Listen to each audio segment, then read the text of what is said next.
புதுச்சேரி அண்ணா சாலையில் அமைந்துள்ள சலானி ஜுவல்லரியை முதலமைச்சர் ரங்கசாமி, நடிகை ராக்ஷி கண்ணா ஆகியோர் திறந்து வைத்தனர். புதுச்சேரி அண்ணா சாலையில் அமைந்துள்ள சலானி ஜுவல்லரி மார்ட் திறப்பு விழா நடைபெற்றது. விழாவில் சலானி குழுமத்தின் நிறுவன இயக்குநர் ஜெயந்திலால் சலானி வரவேற்றார். சிறப்பு விருந்தினராக முதல்வர் ரங்கசாமி, சினிமா நடிகை ராக்ஷி கண்ணா ஆகியோர் கலந்து கொண்டு சலானி ஜுவல்லரி மார்ட்டை ரிப்பன் வெட்டி திறந்து வைத்தனர். சலானி குழுமத்தை சேர்ந்த ரிஷிப் சலானி, கௌதம் ஷலானி, ஸ்ரீபால் ஷலானி மற்றும் குடும்ப உறுப்பினர்கள், நண்பர்கள், தொழிலதிபர்கள் பலர் கலந்து கொண்டனர்.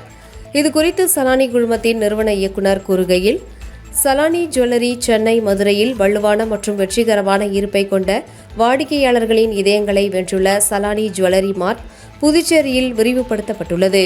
இங்கு ஒவ்வொரு ஆபரணமும் அழகின் கதையை சொல்லும், ஒவ்வொரு படைப்பும் பாரம்பரியத்தை பிரதிபலிக்கும், ஒவ்வொரு பளபளப்பும் கொண்டாட்டத்தின் சின்னமாக விளங்கும் ஒரு இடத்தை காண வருமாறு சலானி ஜுவல்லரி மார்ட் நகை பிரியர்களை அன்புடன் அழைக்கிறோம் என்றார். கடப்பேரிக்குப்பம் திரௌபதி அம்மன் ஆலய கோவில் தீமிதி திருவிழாவில் திரளான பக்தர்கள் பங்கேற்று தீமிதித்து தங்களது வேண்டுதலை நிறைவேற்றினர். புதுச்சேரி அடுத்த கடப்பேரிக்குப்பம் கிராமத்தில் எழுந்தருளி இருக்கும் அருள்மிகு ஸ்ரீ சுந்தர விநாயகர் ஆலய தீமிதி திருவிழா நேற்று வெகு சிறப்பான முறையில் நடைபெற்றது. இதில் பக்தர்கள் திரளாக கலந்து கொண்டு தீமிதித்து தங்களது வேண்டுதலை நிறைவேற்றி சுவாமி தரிசனம் செய்தனர். முன்னதாக கடந்த 19ஆம் தேதியன்று கொடியேற்றுதல் நிகழ்ச்சியும், அதனைத் தொடர்ந்து தினம்தோறும் சுவாமிக்கு அபிஷேக ஆராதனைகள் மற்றும் தீப ஆராதனைகள் காண்பிக்கப்பட்டு வந்தன.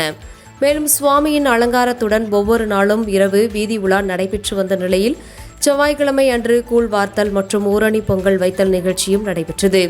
முக்கிய நிகழ்வாக நேற்று வெள்ளிக்கிழமை திரௌபதி அம்மனுக்கு ஊரணி பொங்கல் வைத்தல் நிகழ்ச்சியும், இரவு தீமிதி திருவிழாவும் வெகு சிறப்பான முறையில் நடைபெற்றது. மேலும் வான வேடிக்கையுடன் திரௌபதி அம்மன், அர்ஜுனன், கிருஷ்ணன் சுவாமி வீதி உலா வெகு சிறப்பான முறையில் நடைபெற்றது. நிகழ்ச்சிக்கான ஏற்பாட்டினை கடப்பேரிக்குப்பம் கிராம பொதுமக்கள் வெகு சிறப்பான முறையில் செய்திருந்தனர். புதுச்சேரியில் வரும் 4ஆம் தேதி பள்ளிகள் திறக்கப்பட உள்ள நிலையில் 1164 பள்ளி மற்றும் கல்லூரி பேருந்துகளை மாவட்ட ஆட்சியர் குலத்தோங்கன் தலைமையில் அதிகாரிகள் பாதுகாப்பு சோதனை நடத்தினர். புதுச்சேரியில் கோடை விடுமுறை முடிந்து வரும் 4ஆம் தேதி அரசு மற்றும் தனியார் பள்ளிகள் மீண்டும் திறக்கப்பட உள்ளது. இந்நிலையில் இந்த விடுமுறை நாட்களில் பள்ளி வாகனங்களை சீரமைக்கும் பணியில் கல்வி நிறுவனங்கள் ஈடுபட்டு வந்தனர். இதற்கிடையே புதுச்சேரி போக்குவரத்து துறை அதிகாரிகள் மாணவ மாணவிகளின் பாதுகாப்பை கருத்தில் கொண்டு அவர்கள் பயணம் செய்யும் கல்வி நிறுவன வாகனங்களை ஆய்வு செய்யும் 2 நாள் சிறப்பு முகாம் புதுச்சேரி மேட்டுப்பாளையம் பகுதியில் உள்ள கனரக முனையத்தில் இன்று தொடங்கியது. இந்த முகாமில் புதுச்சேரி பகுதியிலிருந்து 1164 பள்ளி மற்றும் கல்லூரி பேருந்துகள் ஆய்வு செய்யப்பட்டு வருகின்றது. வாகன ஆய்வாளர்கள், உதவி வாகன ஆய்வாளர்கள் தலைமை குழு அமைக்கப்பட்டு ஆய்வு மேற்கொண்டு வருகின்றனர். பேருந்தில் GPS கருவி, வாகனத்தின் தகுதி சான்றிதழ் காப்பீடு, பர்மிட், முதலுதவி பெட்டி, தீயணைப்பு கருவிகள், ஜன்னல்களில் கிடைமட்ட கிரில்கள், அவசர காலத்தில் வெளியேறும் கதவு, பேருந்தின் கதவுகள், உறுதியான பூட்டுகள், வேக கட்டுப்பாட்டு கருவி, புகையில்லா சான்றிதழ், ஓட்டுநர் நடத்துனர்களுக்கு, மாணவர்களுக்கும் பாதுகாப்பிற்கும் மேற்கொள்ள வேண்டிய அவசியமான நடவடிக்கைகள் குறித்து மாவட்ட ஆட்சியர் குலத்தோங்கன், போக்குவரத்து ஆணையர் அமரன் சர்மா ஆகியோர் நேரில் ஆய்வு செய்தனர்.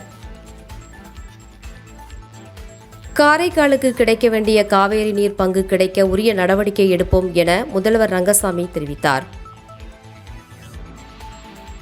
புதுச்சேரியில் அமைச்சராக பொறுப்பேற்ற NR காங்கிரஸை சேர்ந்த மல்லாடி கிருஷ்ணாவை சட்டப்பேரவையில் உள்ள அவரது அறை இருக்கையில் முதல்வர் ரங்கசாமி அமர வைத்தார்.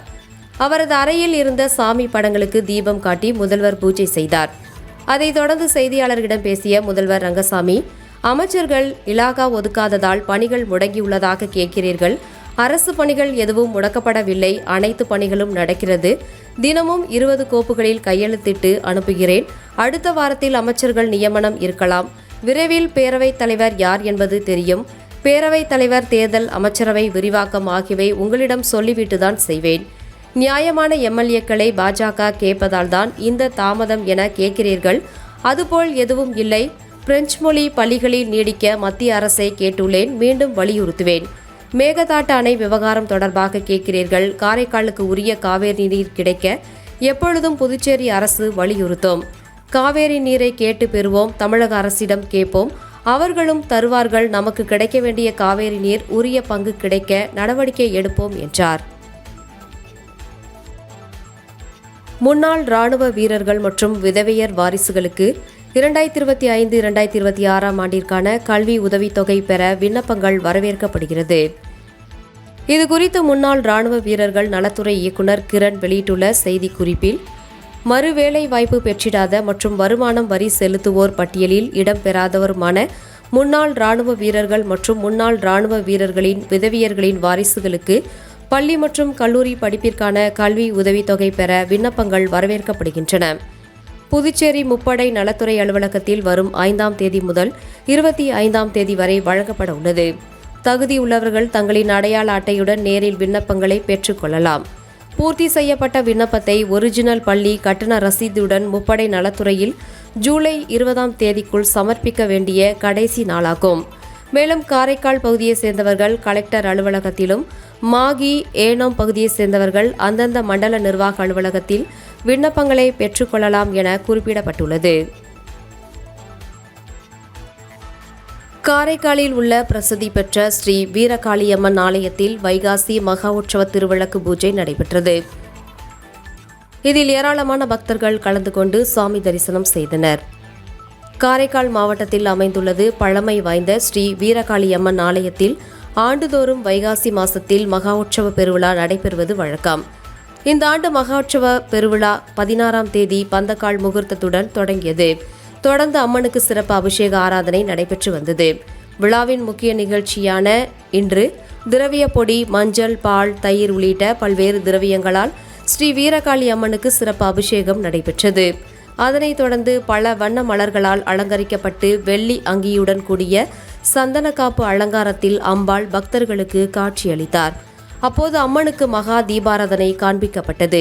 அதனைத் தொடர்ந்து திருவிளக்கு பூஜை நடைபெற்றது.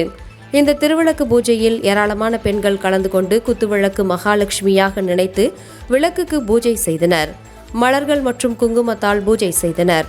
பூஜையின் இறுதியில் குத்துவிளக்கு மகா தீபாராதனையும் ஆரத்தியும் காண்பிக்கப்பட்டது. இதில் ஏராளமான பெண்கள் கலந்து கொண்டு அம்மனை வழிபட்டனர். புதுச்சேரியில் ரூபாய் 1975 கோடியில் 2 புதிய சிறப்பு பொருளாதார மண்டலங்களுக்கு மத்திய அரசு அனுமதி அளித்துள்ளது. மத்திய வர்த்தக அமைச்சகத்தின் கீழ் இயங்கும் சிறப்பு பொருளாதார மண்டல வாரியம் புதுச்சேரியில் 2 புதிய சிறப்பு பொருளாதார மண்டலங்களை அமைப்பதற்கு அனுமதி அளித்துள்ளது. இந்த திட்டங்களில் உழவர்கரை நகராட்சி மூலம் தட்டாஞ்சாவடியில் அமைக்கப்படும் ITITS சிறப்பு பொருளாதார மண்டலம் இந்தியாவில் ஒரு நகராட்சி அமைப்பால் உருவாக்கப்படும் முதல் திட்டமாகும். மற்றொன்று வில்லியானூர் வட்டத்தில் உள்ள கரச்சூரில் புதுச்சேரி தொழில் மேம்பாட்டு மற்றும் முதலீட்டு கழகத்தால் அமைக்கப்படும் பல்நோக்கு சிறப்பு பொருளாதார மண்டலமாகும். இதில் தட்டாஞ்சாவடியில் அமையும் சிறப்பு பொருளாதார மண்டம் 8.6 ஹெக்டேரில் ரூபாய் 725 கோடி முதலீடு செய்யப்படும். இதன் மூலம் 3500 பேருக்கு நேரடியாகவும் மறைமுகமாகவும் GDITS துறைகளில் பணி கிடைக்கும். கரச்சூரில் அமையும் சிறப்பு பொருளாதார மண்டலம் 86.2 ஹெக்டேரில் அமையும். இங்கு ரூபாய் 1250 கோடியில் முதலீடு செய்யப்படும். 5000 பேருக்கு வேலை கிடைக்கும். பல்வேறு துறை சார்ந்த பணிகள் இங்கு செயல்படும். 2 சிறப்பு பொருளாதார மண்டலங்களில் ரூபாய் 1975 கோடி முதலீடு செய்யப்படுகிறது என்று தெரிவிக்கப்பட்டுள்ளது. வில்லியானூர் அருகே வீடு கட்டும் பணியில் ஈடுபட்ட கொத்தனார் மின்சாரம் தாக்கி சிகிச்சை பலனின்றி இறந்த சம்பவத்தை கண்டித்து 10 கண்ணு சதுக்கத்தில் உறவினர்கள் சாலை மறியல் ஈடுபட்டனர்.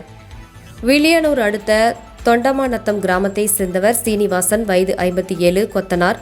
கடந்த 22ஆம் தேதி அதே பகுதியைச் சேர்ந்த சக்திவேல் என்பவர் புதிதாக கட்டி வரும் வீட்டு வேலைக்கு சீனிவாசனை அழைத்து சென்றார். புதிய வீட்டின் எதிரே HD மின்கம்பி சென்றுள்ளது. சீனிவாசன் இரும்பு கம்பியை தூக்கிய போது மின்கம்பி உரசியதில் அவர் மீது மின்சாரம் பாய்ந்து தூக்கி வீசப்பட்டார். காயமடைந்த அவர் சென்னை தனியார் மருத்துவமனையில் அனுமதிக்கப்பட்டார். அங்கு சிகிச்சை பலனின்றி சீனிவாசன் உயிரிழந்தார். விபத்து குறித்து வில்லியானூர் காவல் நிலையத்தில் புகார் அளித்தும் எவ்வித நடவடிக்கையும் எடுக்கப்படவில்லை. சீனிவாசனின் உடலை புதுச்சேரிக்கு கொண்டு வருவதற்கு போலீசாரின் உதவியை நாடினர். இந்த நிலையில் ஆத்திரமடைந்த சீனிவாசனின் உறவினர்கள் 10 கண்ணு சதுக்கம் பகுதியில் திடீரென சாலை மறியலில் ஈடுபட்டனர். அவர்கள் வழக்கில் மெத்தனம் காட்டிய சப் இன்ஸ்பெக்டரை சஸ்பெண்ட் செய்ய வேண்டும், உயிரிழப்புக்கு காரணமான சக்திவேல் மீது வழக்கு பதிவு செய்து நடவடிக்கை எடுக்க வேண்டும், இறந்தவரின் குடும்பத்திற்கு இழப்பீடு வழங்க வேண்டும் என வலியுறுத்தினர். அவர்களிடம் இன்ஸ்பெக்டர் கலைச்செல்வன் பேச்சுவார்த்தை நடத்தி சக்திவேல் மீது நடவடிக்கை எடுப்பதாகவும் இழப்பீடு கிடைக்க பரிந்துரை செய்வதாகவும் உறுதியளித்தார். அதனை ஏற்று மறியலை கைவிட்டனர். இதனால் 10 கண்ணு சதுக்கத்தில் 3 மணி நேரம் போக்குவரத்து பாதிக்கப்பட்டது. 10, 12ஆம் வகுப்புகளில் தோல்வியடைந்த மாணவர்களுக்கு சிறப்பு பயிற்சிகள் வழங்கப்பட உள்ளன. புதுச்சேரியில் 10, 12ஆம் வகுப்பு CBSE பொதுத் தேர்வு முடிவுகள் வெளியானது. இதில் 971 மாணவர்கள் தேர்ச்சி பெறவில்லை. இவர்களுக்கான துணை தேர்வுகள் நடத்தப்பட உள்ளது.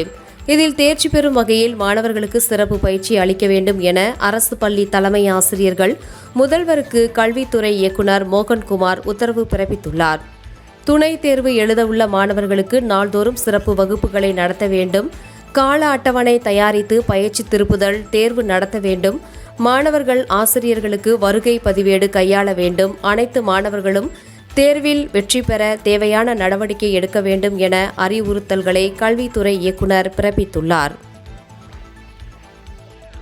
புதுச்சேரியில் விதிமுறைகளை மீறி சுற்றுலா பயணிகளை ஏற்றி சென்ற 5 தனியார் படகுகள் மீது நடவடிக்கை எடுக்க கோரி கடலோர காவல்படை போலீசார் சம்பந்தப்பட்ட துறைகளுக்கு கடிதம் அனுப்பியுள்ளனர். கோடை விடுமுறையை முன்னிட்டு புதுச்சேரிக்கு சுற்றுலா பயணிகள் வருகை அதிகரித்துள்ளதால் பாதுகாப்பு நடவடிக்கைகள் தீவிரப்படுத்தப்பட்டுள்ளன. இதன் ஒரு பகுதியாக பாண்டி மெரினா கடற்கரையில் கடலோர காவல்படை போலீசார் தீவிர கண்காணிப்பு மற்றும் ஆய்வு மேற்கொண்டனர்.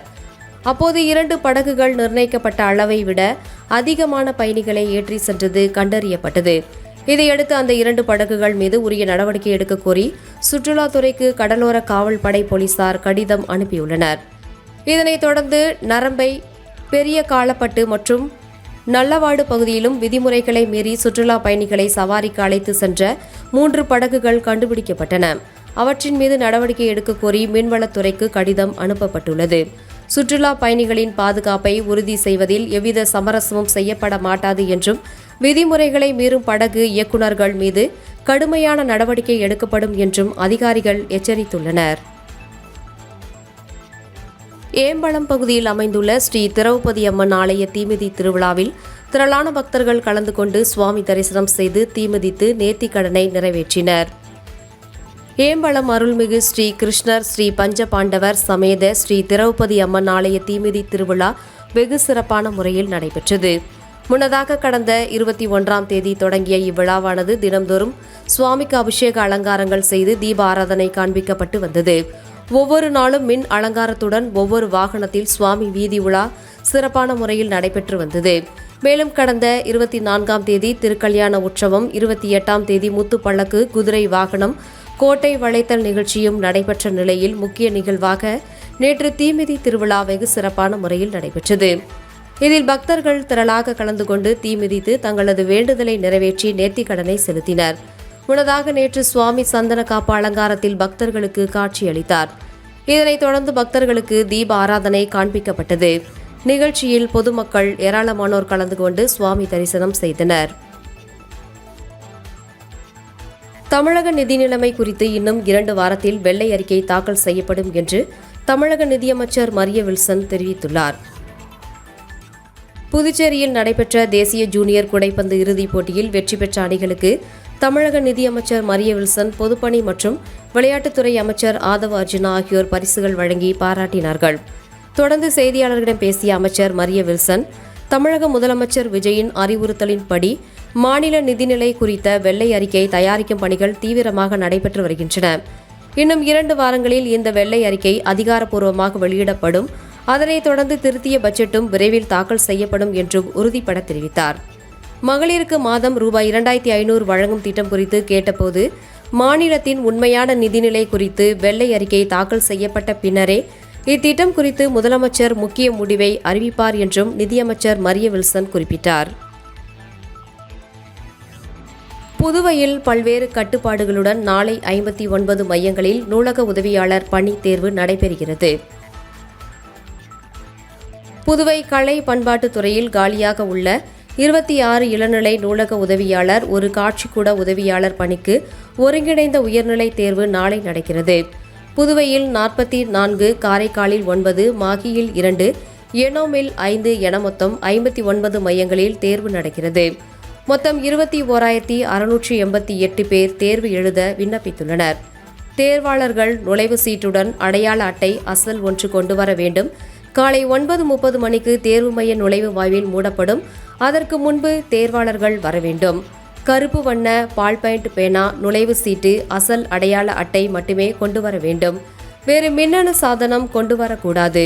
தேர்வின் போது முறையற்ற வழிகளை பயன்படுத்துவது கண்டறியப்பட்டால் சட்ட நடவடிக்கை வருங்கால தேர்வுகளில் எழுத தடை விதிக்கப்படும் என தேர்வு கட்டுப்பாட்டு அதிகாரி பங்கஜ் குமார் ஜா தெரிவித்துள்ளார். வில்லியனூர் பொதுப்பணித்துறை பத்மினி நகர் குடிநீர் பிரிவு அலுவலகத்தில் பணி நிறைவு பெற்ற ஊழியர்களுக்கான பாராட்டு விழா சிறப்பாக நடைபெற்றது. வில்லியனூர் பத்மினி நகர் குடிநீர் பிரிவு அலுவலகத்தில் பொதுப்பணித்துறை ஊழியர்களின் பணி நிறைவு பாராட்டு விழா வெகு சிறப்பான முறையில் நடைபெற்றது. நிகழ்ச்சிக்கு பொதுப்பணித்துறை குடிநீர் பிரிவு உதவி பொறியாளர் திரு வெங்கடம் மற்றும் சக ஊழியர்கள் கலந்து கொண்டு பல ஆண்டுகள் சிறப்பாக பணியாற்றிய திருபுவனை குடிநீர் பிரிவு மெக்கானிக் சரவணன், கூடம்பாக்கம் குடிநீர் பிரிவு மெக்கானிக் வேணு, கோபாலன் கடை குடிநீர் பிரிவு MTS சண்முக சுந்தரம் உள்ளிட்ட ஊழியர்களுக்கு சால்வை அணிவித்து நினைவு பரிசு வழங்கி வாழ்த்துக்களை தெரிவித்தனர். விழாவின் முக்கிய அம்சங்களாக நீண்டகால சேவையாக பணி நிறைவு பெற்ற ஊழியர்கள் மற்றும் பிற பணியாளர்கள் பணியில் சிறப்பாக செயல்பட்டதற்காக பாராட்டப்பட்டனர்.